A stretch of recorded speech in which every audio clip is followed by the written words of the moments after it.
The subject of this video is troubleshooting a suspicious file activity.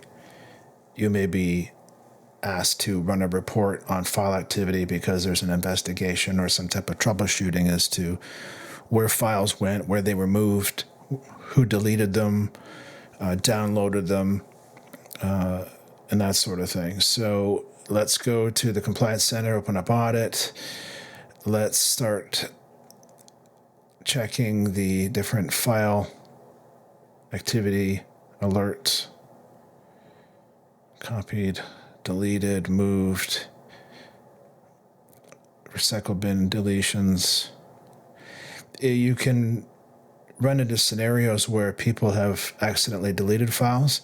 You can also run into scenarios where people are trying to hide their activity and they don't realize that the environment is fully audited and tracked. Everything that goes on in 365 is pretty much tracked. Select the SharePoint workload. Select the date. Now, depending on your license, there may be a certain retention period, maybe only a month, 2 months, or 3 months or more, and data is only kept for that amount of time. So double check all your settings.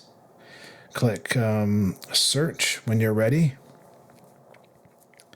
And the job will take a few minutes to a few hours, depending on the size of your tenant, the amount of data you've collected, and the workload on the tenant.